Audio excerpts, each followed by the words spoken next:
Estou pondo um cafezinho com açúcar na canequinha do canal.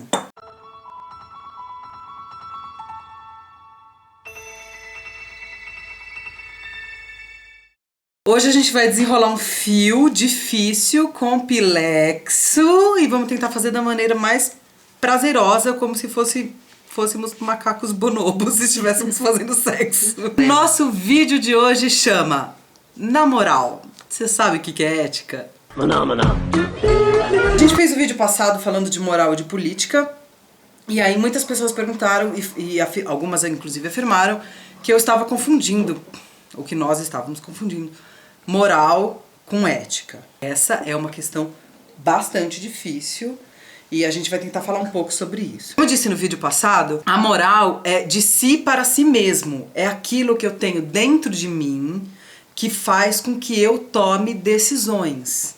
A moral é a minha consciência.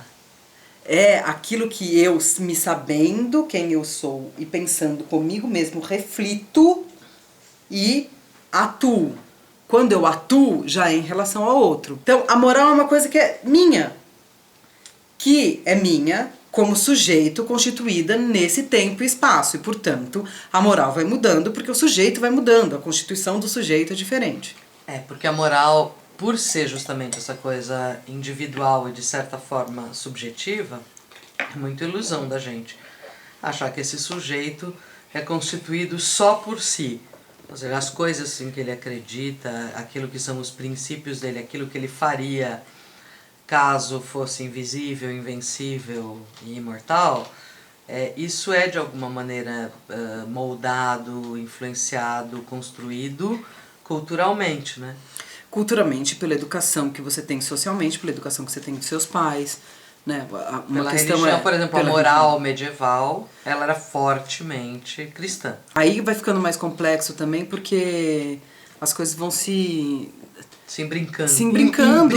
E porque a gente não tem homens constituídos sem relação. Então, a constituição do sujeito é uma relação e, portanto, é ética, é política. Mas a moral é individual. E é isso que é a confusão.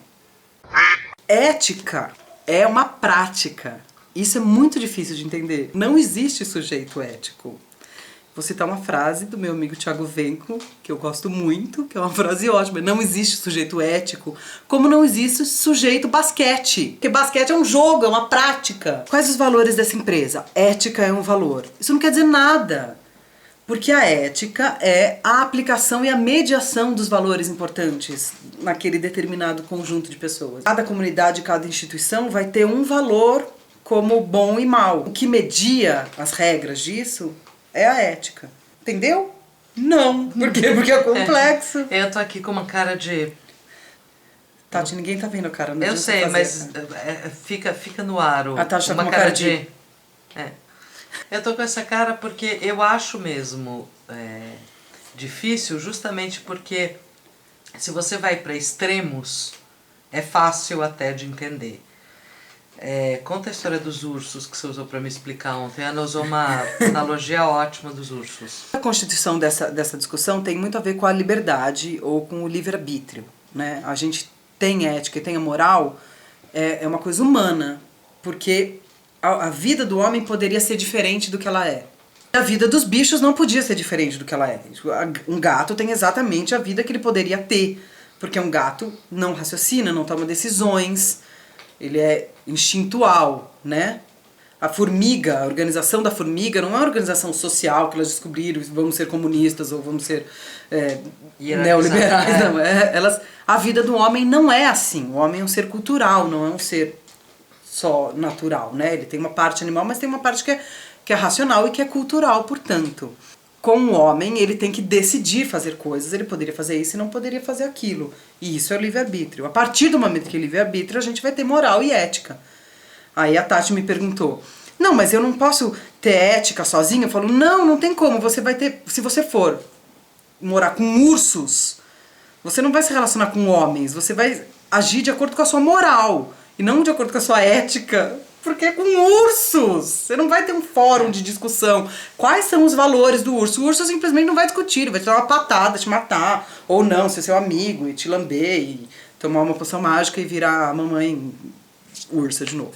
O problema é que em sociedade nós estamos constantemente em relação. Então o limite entre moral e ética fica levemente borrado, né? A ética acaba sendo, para mim, uma espécie de moral na prática.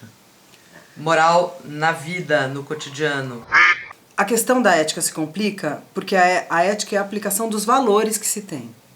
Só que os valores mudam. Eles mudam não só no decorrer do tempo, como eles mudam de área para área. De área para área. Um exemplo que o Clóvis de Barros Filho dá nas palestras dele sobre ética, porque tem várias, é só você pôr no Google que você vai achar várias. Ele fala, por exemplo, a transparência é um bem em si. Não é? Todo mundo concorda que a transparência, todo mundo sabendo de tudo o tempo todo, é bom. A gente vai, né, evita corrupção. Se eu sou um psicólogo lá, estou atendendo alguém e outra pessoa me pergunta sobre esse alguém, faz parte da ética ser sigiloso. Se eu estou numa empresa que estou desenvolvendo uma tecnologia de ponta e vou ficar desenvolvendo isso 3 anos, faz parte da ética o sigilo. Então, a transparência é um bem, mas o sigilo também é um bem. Aí, o que a gente conversou ontem foi sobre o Snowden, por exemplo. O Snowden é uma boa questão, porque ele assinou um compromisso ético com a NSA lá, com a Agência de Segurança Norte-Americana, de sigilo no que ele ia fazer. Ele tinha uma coisa altamente sigilosa. Mas num dado momento, a moral dele foi confrontada porque ele notou que estavam investigando todo mundo. E aí ele fere a ética da empresa e age na moral dele. E aí tá sendo perseguido, sei lá onde ele tá escondido, na Sibéria, sei lá onde ele tá. Isso ele não concorda com aquilo. Ele não concorda com aquele acerto ético que tem ali. O sigilo era o que era a prática ética, era menos importante do que o princípio moral da privacidade de um cidadão comum ou das pessoas terem direito mínimo à sua liberdade. Não, e é uma coisa que ele decide lá com ele mesmo. No caso do Snowden, quem não viu o filme, veja. É com ele mesmo, ele não pode falar nem pra mulher dele. Ele decide ali um negócio. Porque tem outra coisa louca da moral, que ela não é necessariamente racional. Outra série de palestras que eu vi pra estudar, pra fazer vídeo, porque a gente estuda pra fazer esses vídeos, viu? Umas palestras do Franklin Leopoldo e Silva, que eu vou colocar o link aí na descrição, que ele fala da discussão sobre o nazismo, principalmente baseado no livro da Hannah Arendt. Lembra? Deus, Hannah Arendt? Então, principalmente baseado no livro da Hannah Arendt, o Eichmann em Jerusalém. Primeiro, o Eichmann, que é o cara que fez a solução final, ele não agiu contra as leis daquele momento. E lei é ética. Quando a gente está falando de lei, a gente está falando qual que é a ética que rege aquilo lá. O mais louco é quando você pergunta a pessoas que não se afiliaram ao nazismo, ou que não foram coniventes com aquilo, pergunta por que você não fez isso? Se era mais fácil você ceder. E a pessoa fala, eu não sei por quê. Eu simplesmente não pude. A decisão é racional de não fazer, mas o sentimento de impossibilidade de ser conivente com aquilo é um sentimento que está, talvez, além da razão.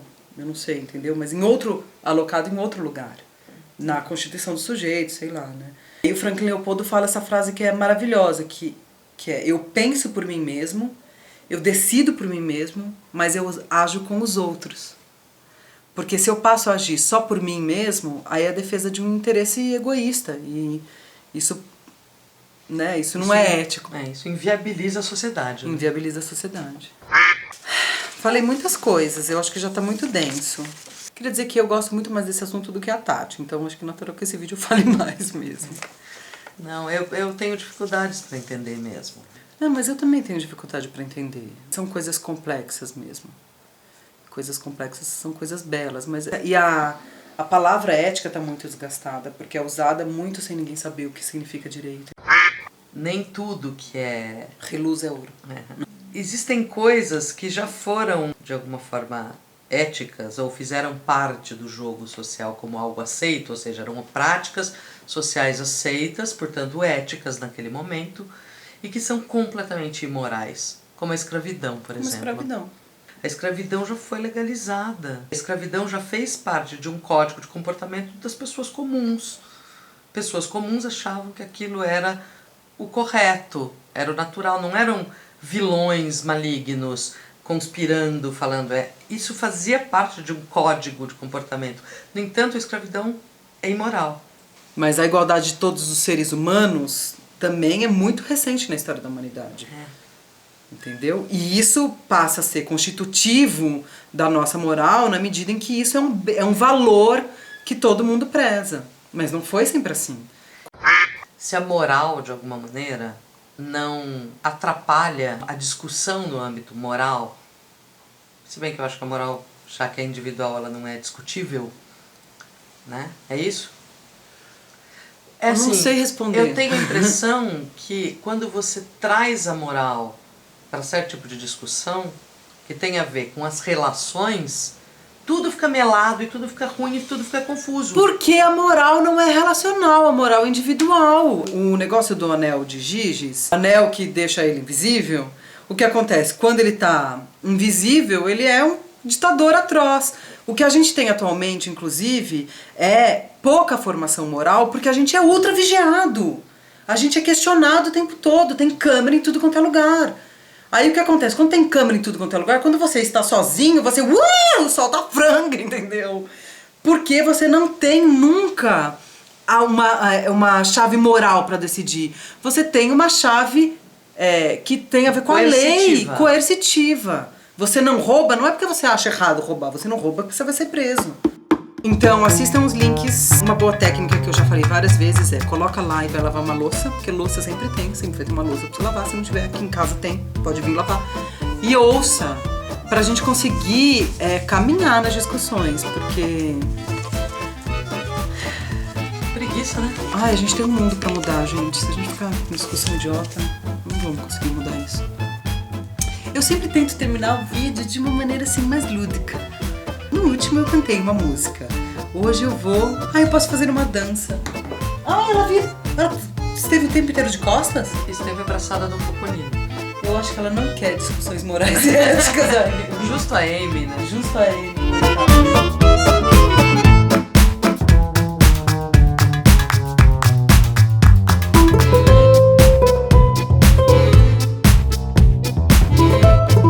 Se você quer contribuir com o canal, o link está aqui. Nós estamos tentando fugir da treta diária do Facebook. Sabe por quê? Porque enjoou. Discussões requentadas e não profundas. Se você quer ajudar a gente a construir uma nova instância de discussão, participe do nosso Google Groups, comente aqui sem idiotice, que eu apago. Eu não tô conseguindo ser fofa hoje. Vai assim mesmo.